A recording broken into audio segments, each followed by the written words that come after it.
सारे सुनने वाले बुजुर्गों दोस्तों ते सज्जणों नूं GS स्टूडियो की तरफों नज़ीर सुल्तानी दा सलाम ते साडे अज दे फनकार ने सादक पट्टी बाग मोड़ वाले वो तुहानूं दास्तान हीरामंद तोते दा दूसरा हिस्सा गा के सुनाणगे।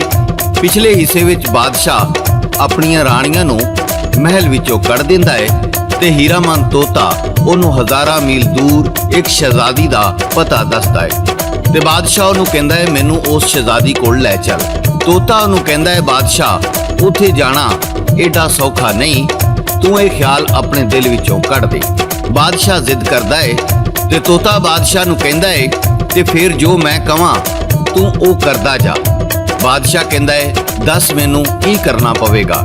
उत्थे तोता की कहंदा है सादक पट्टी पेश करदा है ते GS स्टूडियो वाले लाला जी रिकॉर्ड करदे ने ते शायर नज़ीर सुल्तानी की लिखता है।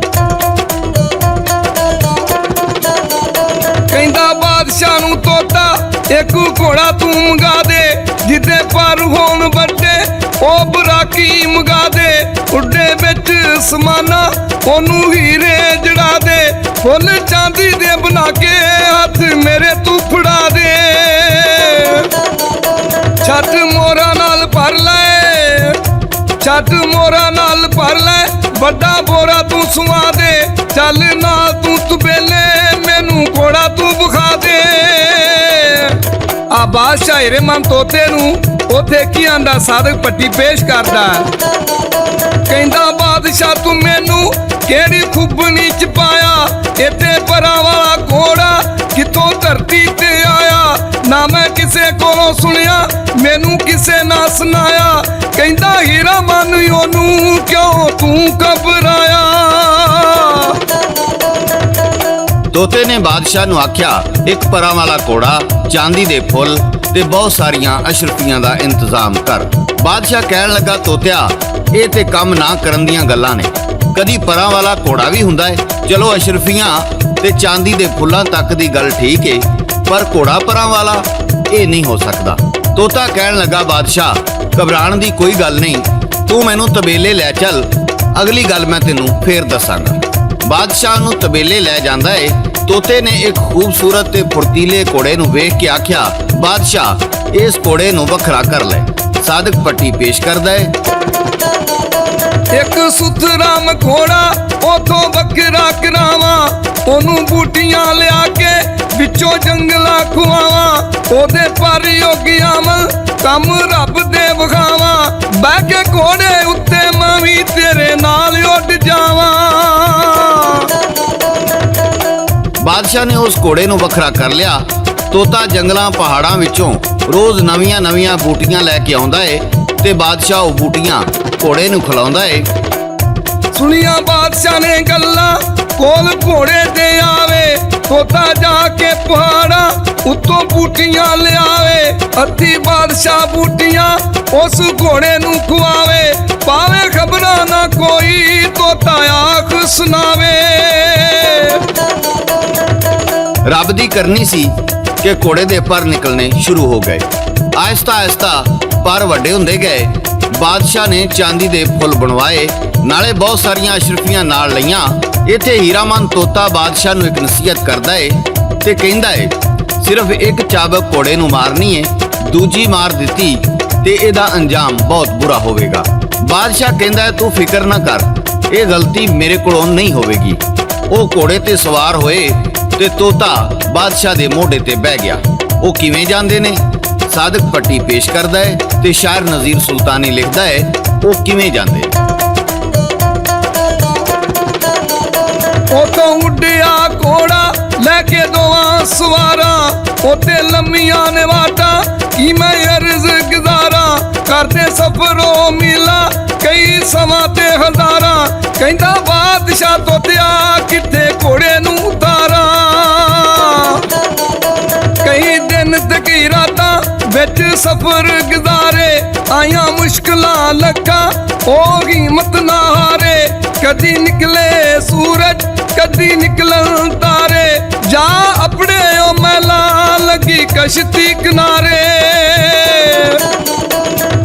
जदों शहजादी दे महलां दे नेड़े अपड़ गए ते तोते ने बादशाह नूं आख्या ਘੋੜਾ ਦਰਖਤ ਨਾਲ ਬੰਨ੍ਹ ਤੇ ਤੂੰ ਆਰਾਮ ਕਰ ਲੈ। ਮੈਂ ਜਾ ਕੇ ਮਹਿਲਾਂ ਦਾ ਜਾਇਜ਼ਾ ਲੈ ਕੇ ਆਉਣਾ। ਵੇਖਿਆ ਜੰਗਲ ਵਰਾਨਾ ਸ਼ਾਹ ਘੋੜੇ ਨੂੰ ਤਾਰੇ, ਬੈਠੇ ਥੱਕ ਕੇ ਦੋਵੇਂ ਇੱਕ ਰੁੱਖ ਦੇ ਸਹਾਰੇ। ਕਹਿੰਦਾ ਬਾਦਸ਼ਾਹ ਨੂੰ ਤੋਤਾ ਵੇਖੀ ਮੇਰੇ ਤੂੰ ਗਾਰੇ, ਤੂੰ ਬੈਠ ਹੁਣ ਇੱਥੇ ਜਾ ਕੇ ਵੇਖਾਂ ਮੈਂ ਚੁਬਾਰੇ। ਤੋਤਾ ਜਾ ਕੇ ਸਾਰੀ ਸੂਹ ਲੈ ਕੇ ਆਉਂਦਾ ਏ ਤੇ ਆ ਕੇ ਬਾਦਸ਼ਾਹ ਨੂੰ ਕਹਿੰਦਾ ਏ, ਸ਼ਹਿਜ਼ਾਦੀ ਰਾਤ ਨੂੰ 14ਵੀਂ ਦੇ ਚੰਦ ਦਾ ਨਜ਼ਾਰਾ ਕਰਨ ਵਾਸਤੇ ਮਹਿਲਾਂ ਵਿੱਚੋਂ ਬਾਹਰ ਆਵੇਗੀ। ਤੂੰ ਚਾਂਦੀ ਦੇ ਫੁੱਲ ਇਸ ਦਰਖਤ ਤੋਂ ਲੈ ਕੇ ਮਹਿਲ ਦੇ ਦਰਵਾਜ਼ੇ ਤੱਕ ਖਿਲਾਰ ਦੇ ਤੇ ਆਪ ਦਰਖਤ ਤੇ ਚੜ੍ਹ ਕੇ ਲੁਕ ਜਾ। ਰਾਤ ਹੁੰਦੀ ਏ, ਬਾਦਸ਼ਾਹ ਚਾਂਦੀ ਦੇ ਫੁੱਲ ਦਰਖਤ ਤੋਂ ਲੈ ਕੇ ਮਹਿਲ ਦੇ ਦਰਵਾਜ਼ੇ ਤੱਕ ਖਿਲਾਰ ਦਿੰਦਾ ਏ ਤੇ ਆਪ ਦਰਖਤ ਦੇ ਪੱਤਿਆਂ ਵਿੱਚ ਲੁਕ ਕੇ ਬਹਿ ਜਾਂਦਾ ਏ। ਤੇ ਸ਼ਹਿਜ਼ਾਦੀ ਗੋਲੀਆਂ ਦੇ ਨਾਲ ਕਿਵੇਂ 14ਵੀਂ ਦੇ ਚੰਦ ਦਾ ਨਜ਼ਾਰਾ ਕਰਨ ਮਹਿਲਾਂ ਚੋਂ ਨਿਕਲਦੀ ਏ, ਇਹ ਸਾਦਕ ਪੱਟੀ ਗਾ ਕੇ ਸੁਣਾਣਗੇ। ਤੇ ਸ਼ਾਇਰ ਨਜ਼ੀਰ ਸੁਲਤਾਨੀ ਲਿਖਦਾ ਏ, ਉਹ ਕਿਵੇਂ ਮਹਿਲਾਂ ਵਿੱਚੋਂ ਬਾਹਰ ਆਉਂਦੀ। ਚੜਿਆ 14ਵੀਂ ਦਾ ਚੰਦ ਉਸ ਕੀਤੀ ਰਸ਼ਨਾਈ, ਲੈ ਕੇ ਗੋਲੀਆਂ ਸ਼ਹਿਜ਼ਾਦੀ ਵਿੱਚੋਂ ਮਹਿਲਾਂ ਤੇ ਆਈ। ਜਦੋਂ ਖੁੱਲਾ ਦਰਵਾਜ਼ਾ ਦਿਸੇ ਸਾਰੀ ਖੁਦਾਈ, ਠੰਡ ਅੱਖੀਆਂ ਨੂੰ ਪੈਂਦੀ ਧਰਤੀ ਲਵੇ ਅੰਗੜਾਈ। ਚਮਕਾ ਮਾਰਾਂ ਫੁੱਲ ਚਮਕਾ ਮਾਰਾਂ ਫੁੱਲ ਜਿਵੇਂ ਚਮਕਣ ਤਾਰੇ, ਕਹਿੰਦੀ ਗੋਲੀਆਂ ਨੂੰ ਰਾਣੀ ਇਕੱਠੇ ਕਰ ਲੋ ਸਾਰੇ। ਚੁੱਕ ਝੋਲੀ ਵਿੱਚ ਪਾਵਾਂ ਲੱਗਣ ਬਹੁਤ ਪਿਆਰੇ, ਨਾਲੇ ਵੇਖਦੀਆਂ ਜਾਵਾਂ ਸੋਹਣੇ ਰੱਬ ਦੇ ਨਜ਼ਾਰੇ। ਜਦੋਂ ਸ਼ਹਿਜ਼ਾਦੀ ਗੋਲੀਆਂ ਨਾਲ 14ਵੀਂ ਦੇ ਚੰਦ ਦਾ ਨਜ਼ਾਰਾ ਕਰਨ ਨਿਕਲਦੀ ਏ ਤੇ ਉਹਨੇ ਵੇਖਿਆ ਧਰਤੀ ਤੇ ਫੁੱਲ ਤਾਰਿਆਂ ਵਾਂਗੂ ਚਮਕਦੇ ਪਏ ਸਨ। ਉਹਨੇ ਗੋਲੀਆਂ ਨੂੰ ਆਖਿਆ ਸਾਰੇ ਇਕੱਠੇ ਕਰ ਲਓ, ਪਰ ਉਹ ਇਹ ਵੇਖ ਕੇ ਹੈਰਾਨ ਹੋਈ, ਇਹ ਚਾਂਦੀ ਦੇ ਫੁੱਲ ਨੇ ਤੇ ਇਹ ਕਿੰਨੇ ਖਿਲਾਰੇ ਨੇ। ਇਹ ਜਾਣਨ ਵਾਸਤੇ ਉਹ ਜਿੱਧਰ ਜਿੱਧਰ ਫੁੱਲ ਖਿਲਰੇ ਸਨ ਉਧਰ ਉਧਰ ਗੋਲੀਆਂ ਨੂੰ ਲੈ ਕੇ ਚੱਲਦੀ ਰਹੀ। ਉਹ ਫੁੱਲ ਇੱਕ ਦਰਖਤ ਕੋਲ ਆ ਕੇ ਮੁੱਕ ਗਏ। ਉਹਨਾਂ ਚਾਰ ਚਫੇਰਾ ਵੇਖਿਆ, ਨਾ ਕੋਈ ਬੰਦਾ ਤੇ ਨਾ ਕੋਈ ਬੰਦੇ ਦੀ ਜ਼ਾਤ। ਤੋਤੇ ਨੇ ਬਾਦਸ਼ਾਹ ਨੂੰ ਇਸ਼ਾਰਾ ਕੀਤਾ, ਹੁਣ ਮੌਕਾ ਹੀ, ਛਾਲ ਮਾਰ ਕੇ ਸ਼ਹਿਜ਼ਾਦੀ ਦੇ ਸਾਹਮਣੇ ਆ ਜਾ। ਜਦੋਂ ਬਾਦਸ਼ਾਹ ਦਰਖਤ ਤੋਂ ਛਾਲ ਮਾਰ ਕੇ ਅਚਾਨਕ ਸ਼ਹਿਜ਼ਾਦੀ ਦੇ ਸਾਹਮਣੇ ਆ ਗਿਆ ਤੇ ਸ਼ਹਿਜ਼ਾਦੀ ਬੇਹੋਸ਼ ਹੋ ਕੇ ਜ਼ਮੀਨ ਤੇ ਡਿੱਗ ਪਈ ਤੇ ਗੋਲੀਆਂ ਡਰ ਕੇ ਨਸ ਗਈਆਂ। ਤੋਤੇ ਨੇ ਬਾਦਸ਼ਾਹ ਨੂੰ ਆਖਿਆ, ਸ਼ਹਿਜ਼ਾਦੀ ਨੂੰ ਚੁੱਕ ਘੋੜੇ ਤੇ ਬਿਠਾ ਕੇ ਇਥੋਂ ਨਿਕਲਣ ਵਾਲੀ ਗੱਲ ਕਰ। ਬਾਦਸ਼ਾਹ ਨੇ ਸ਼ਹਿਜ਼ਾਦੀ ਨੂੰ ਘੋੜੇ ਤੇ ਬਿਠਾ ਕੇ ਤੇ ਘੋੜੇ ਨੂੰ ਚਾਬਕ ਮਾਰੀ। ਘੋੜਾ ਬਿਜਲੀ ਵਾਂਗੂ ਉੱਡਿਆ ਤੇ ਬਾਦਸ਼ਾਹ ਸ਼ਹਿਜ਼ਾਦੀ ਨੂੰ ਲੈ ਕੇ ਆਪਣੇ ਮਹਿਲਾਂ ਵੱਲ ਰਵਾਨਾ ਹੋ ਗਿਆ। ਰਾਹ ਵਿੱਚ ਸ਼ਹਿਜ਼ਾਦੀ ਦੀ ਤਬੀਅਤ ਜ਼ਿਆਦਾ ਖਰਾਬ ਹੋਣ ਲੱਗ ਪਈ ਤੇ ਬਾਦਸ਼ਾਹ ਨੇ ਬੇਖਿਆਲੀ ਵਿੱਚ ਘੋੜੇ ਨੂੰ ਦੂਸਰੀ ਚਾਬਕ ਮਾਰ ਦਿੱਤੀ। ਉਹਦਾ ਖਿਆਲ ਸੀ ਵੀ ਛੇਤੀ ਨਾਲ ਆਪਣੇ ਮਹਿਲਾਂ ਵਿੱਚ ਜਾ ਕੇ ਸ਼ਹਿਜ਼ਾਦੀ ਨੂੰ ਹੋਸ਼ ਵਿੱਚ ਲਿਆਉਣ ਦਾ ਝਾਰਾ ਕੀਤਾ ਜਾਏ ਤੇ ਉਹ ਤੋਤੇ ਦੀ ਨਸੀਹਤ ਭੁੱਲ ਗਿਆ। ਫਿਰ ਕੀ ਹੋਣਾ ਸੀ, ਘੋੜੇ ਦੇ ਪਰਾਂ ਦੀ ਤਾਕਤ ਖਤਮ ਹੋਣੀ ਸ਼ੁਰੂ ਹੋ ਗਈ ਤੇ ਘੋੜਾ ਹੌਲੀ ਹੌਲੀ ਜ਼ਮੀਨ ਤੇ ਆ ਗਿਆ। ਜਿੱਥੇ ਘੋੜਾ ਉਤਰਿਆ ਉੱਥੇ ਨਾ ਕੋਈ ਇਨਸਾਨ ਨਾ ਕੋਈ ਬਸਤੀ, ਜੰਗਲ ਤੇ ਵੀਰਾਨਾ। ਬਾਦਸ਼ਾਹ ਨੇ ਸ਼ਹਿਜ਼ਾਦੀ ਨੂੰ ਘੋੜੇ ਤੋਂ ਉਤਾਰਿਆ ਤੇ ਥਕਾਵਟ ਦੀ ਵਜ੍ਹਾ ਤੋਂ ਆਪ ਸੌਂ ਗਿਆ। ਜੰਗਲ ਦੇ ਵਿੱਚ ਕਿਸੇ ਦੂਸਰੇ ਦੇਸ਼ ਦਾ ਸ਼ਹਿਜ਼ਾਦਾ ਸ਼ਿਕਾਰ ਖੇਡਦਾ ਖੇਡਦਾ ਉਧਰ ਆ ਨਿਕਲਿਆ।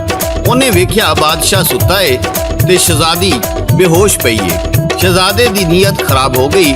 ਉਹਨੇ ਸ਼ਹਿਜ਼ਾਦੀ ਨੂੰ ਚੁੱਕਿਆ, ਆਪਣੇ ਨਾਲ ਘੋੜੇ ਤੇ ਸਵਾਰ ਕਰਕੇ ਆਪਣੇ ਮਹਿਲਾਂ ਨੂੰ ਲੈ ਗਿਆ। ਤੋਤਾ ਇਹ ਸਾਰਾ ਮੰਜ਼ਰ ਵੇਖਦਾ ਰਹਿ ਗਿਆ। ਜਦੋਂ ਬਾਦਸ਼ਾਹ ਉੱਠਿਆ ਤੇ ਉਹਨੇ ਵੇਖਿਆ ਉਹਨੂੰ ਸ਼ਹਿਜ਼ਾਦੀ ਨਜ਼ਰ ਨਾ ਆਈ ਤੇ ਤੋਤੇ ਨੇ ਉਹਨੂੰ ਸਾਰਾ ਮਾਜਰਾ ਦੱਸਿਆ ਤੇ ਆਖਿਆ, ਤੂੰ ਮੇਰੀ ਨਸੀਹਤ ਤੇ ਅਮਲ ਨਹੀਂ ਕੀਤਾ ਤੇ ਇਹ ਵੇਲਾ ਹੁਣ ਵੇਖਣਾ ਤੈਨੂੰ ਪੈਣਾ ਹੈ। ਚਲੋ ਖੈਰ, ਮੈਂ ਹੁਣ ਜਾ ਕੇ ਪਤਾ ਕਰਨਾ ਵੀ ਸ਼ਹਿਜ਼ਾਦੀ ਕਿੱਥੇ ਤੇ ਕਿਹੜੇ ਹਾਲ ਵਿੱਚ ਹੈ। ਤੋਤਾ ਕਿਵੇਂ ਜਾਂਦਾ ਹੈ, ਸ਼ਹਿਜ਼ਾਦੀ ਨੂੰ ਲੱਭਣ ਵਾਸਤੇ ਸਾਦਕ ਪੱਟੀ ਪੇਸ਼ ਕਰਦਾ ਹੈ। ਤੋਤਾ ਉੱਡਿਆ ਉਥੋਂ, ਤੋਤਾ ਉੱਡਿਆ ਉਥੋਂ, ਬਨ ਕੇ ਲੰਮੀ ਤਾਰੀ, ਕਰਦਾ ਬਾਦਸ਼ਾਹ ਉਡੀਕਾਂ ਨਾਲ ਬੜੀ ਬੇਕਰਾਰੀ। ਤੋਤਾ ਸ਼ਹਿਰ ਵਿੱਚ ਆਇਆ, ਉਹਨੇ ਝਾਤੀ ਮਾਰੀ, ਜਿੱਥੇ ਰਾਣੀ ਸ਼ਹਿਜ਼ਾਦੀ ਬੈਠਾ ਜਾ ਉਸ ਬਾਰੀ। ਉਹਨੇ ਵੇਖਿਆ ਸ਼ਹਿਜ਼ਾਦੀ ਵਿੱਚ ਦੁੱਖਾਂ ਦੇ ਮਾਰੀ, ਕਰੇ ਧੱਕਾ ਸ਼ਹਿਜ਼ਾਦਾ ਉਹਨੇ ਜ਼ਿੱਦ ਨਹੀਂ ਹਾਰੀ। ਕਰਾਂ ਸ਼ਾਦੀ ਨਾਲ ਤੇਰੇ, ਕਰ ਹਾਂ ਇੱਕ ਵਾਰੀ, ਨੀਤੇ ਵਿੱਚ ਕੈਦ ਰੱਖਾਂ ਤੈਨੂੰ ਬਰ ਮੈਂ ਸਾਰੀ। ਅੱਗੋਂ ਆਖਿਆ ਸ਼ਹਿਜ਼ਾਦੀ ਇੱਕ ਗੱਲ गल मन मेरी फिर मैं बन जांगी राजा सारी उम्र लई तेरी। उथे कहंदा शहजादा गल मैनू दस केड़ी रवां कल्ला मैं इत्थे इहो मर्जी है मेरी। एक घोड़ा मेरा होवे रवां 6 मैं महीने फिर पढ़ ला मैं कलमा उतर जाणगे सफीने। शहजादे कोलों 6 महीने की मोहलत लैके शहजादी एक वखरे कमरे विच रहन लग पई।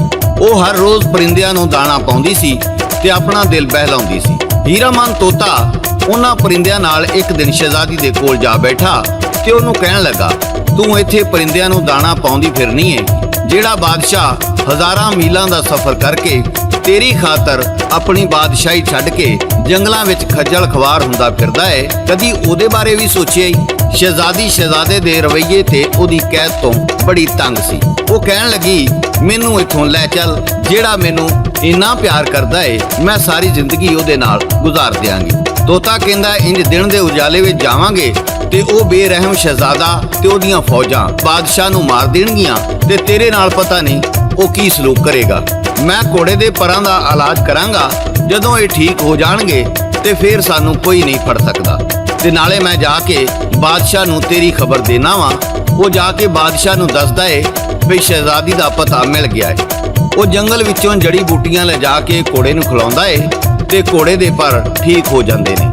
ਤੇ ਫਿਰ ਇੱਕ ਰਾਤ ਸ਼ਹਿਜ਼ਾਦੀ ਘੋੜੇ ਤੇ ਸਵਾਰ ਹੋ ਕੇ ਉਹਨੂੰ ਚਾਬਕ ਮਾਰਦੀ ਏ ਤੇ ਘੋੜਾ ਉੱਡ ਕੇ ਬਾਦਸ਼ਾਹ ਦੇ ਕੋਲ ਆ ਜਾਂਦਾ ਹੈ। ਤੇ ਬਾਦਸ਼ਾਹ ਸ਼ਹਿਜ਼ਾਦੀ ਨੂੰ ਲੈ ਕੇ ਆਪਣੇ ਮਹਿਲਾਂ ਵਿੱਚ ਆ ਕੇ ਉਹਦੇ ਨਾਲ ਸ਼ਾਦੀ ਕਰ ਲੈਂਦਾ ਹੈ। ਉਹ ਖੁਸ਼ੀ-ਖੁਸ਼ੀ ਰਹਿਣ ਲੱਗ ਪੈਂਦੇ ਨੇ। ਇਹ ਸੀ ਹੀਰਾਮਨ ਤੋਤਾ ਦੀ ਕਹਾਣੀ ਤੇ ਇਹਦੇ ਨਾਲ ਹੀ ਸਾਦਕ ਪੱਟੀ, ਲਾਲਾ ਜੀ ਤੇ ਸ਼ਾਇਰ ਨਜ਼ੀਰ ਸੁਲਤਾਨੀ ਨੂੰ GS ਸਟੂਡੀਓ ਦੀ ਤਰਫੋਂ ਇਜਾਜ਼ਤ ਦਿਓ। ਰੱਬ ਰਾਖਾ, ਰੱਬ ਰਾਖਾ, ਰੱਬ ਰਾਖਾ।